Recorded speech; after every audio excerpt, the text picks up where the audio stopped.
Eta Kalakan taldea izango dugu protagonista saioko azkeneko minutu hauetan. Kaixo bioi?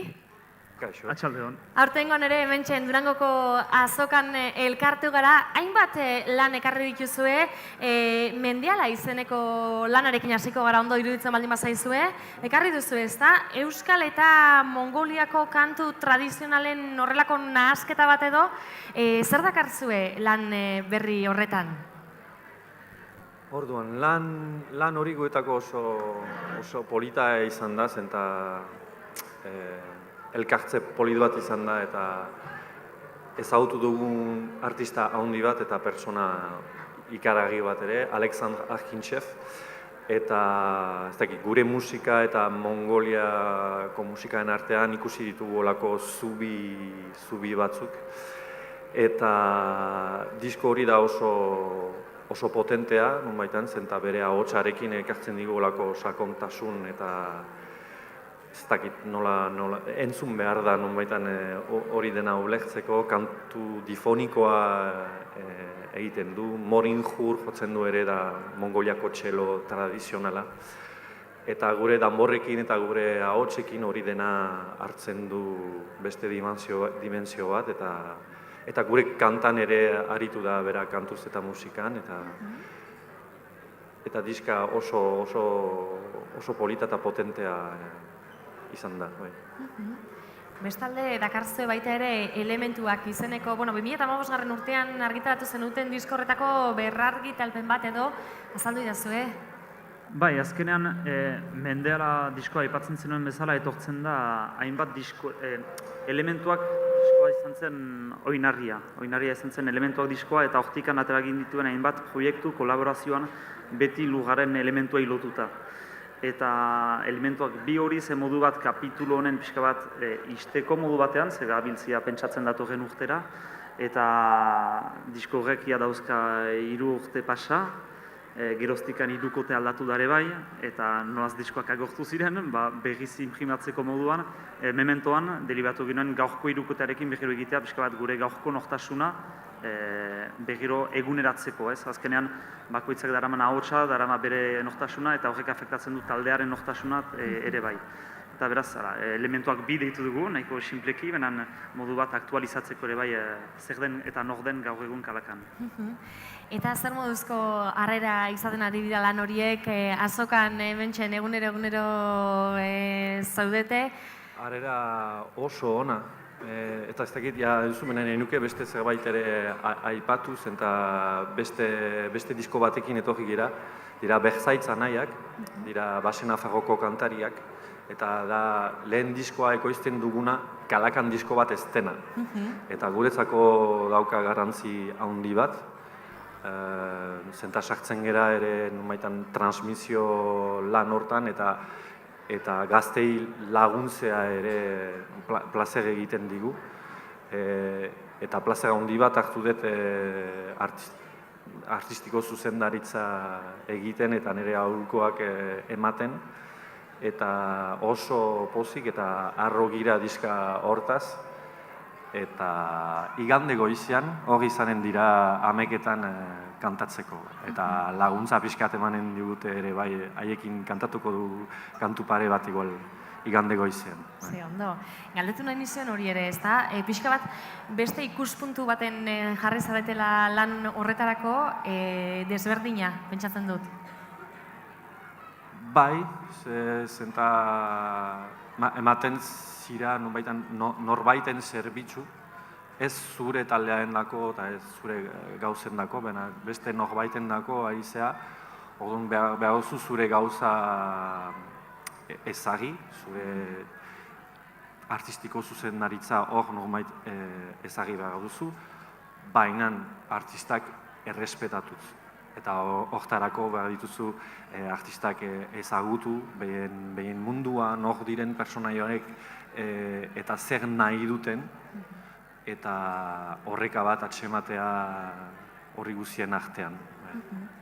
Primeran, mila esker, gaurkoan ona etortzeagatik, zeuek ere elkarrizketatxo hau egitea onartzeagatik, eta ondo iruditzen baldin bazaizue, zeuen lan batekin amaituko dugu saioa, Onbarerin bom izeneko kantuarekin ondo esan dut, ezta? Kosta zait, baina nola definituko zenuten kantu hori egin duzuen ikusentzunezko horrekin, orain ikusten duzuenean azken emaitza hori? Bideokliparena? Bai. Hori oso lan polit bat izan zen ere, eta kantu horren inguruan bada mezu bat. Onbarerin bom hitza errepikatzen dugu beti nonbaitan argia ezartzeko jenden harremanetan ez dela bakarrik hitza, bena beste gauz asko. Eta gauz guzti horiek askotan ahanzten ditugu, edo ez dira konturatzen ere hor direla. Adibidez, vibrazioak eta zure ahotsaren tonoa, volumena, zure aurpegiaren espresioak, zure gorputzaren hizkuntza. Zenta zure gorputza ere mintzatzen da zu ohar gabean. Baina seinale guzti horiek pasten dira jenden artean. Eta bideoklipan ikusten dugun bezala da zerbait.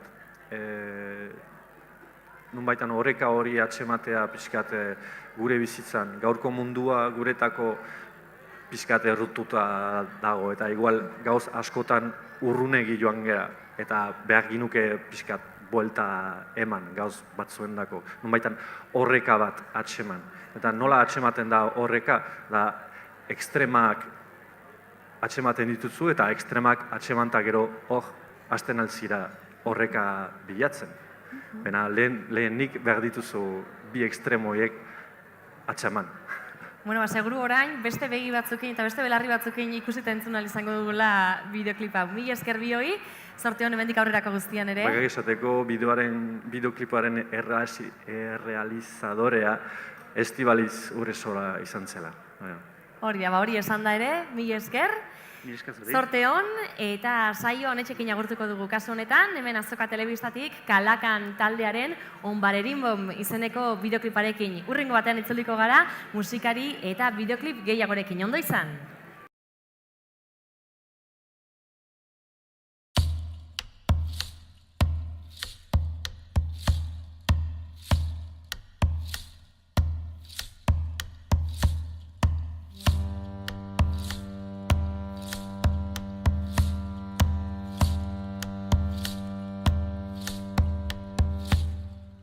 Om Bari Rim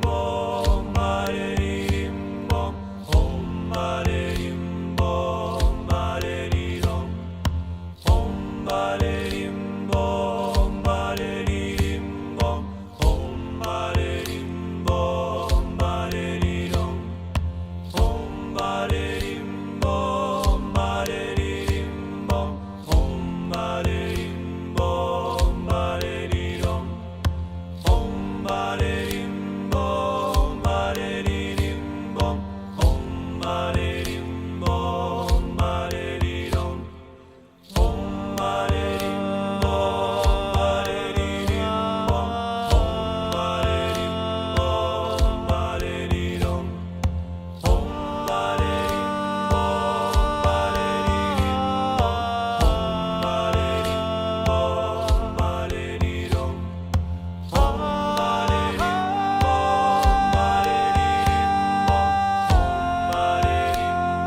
Om barerim bom barerirom.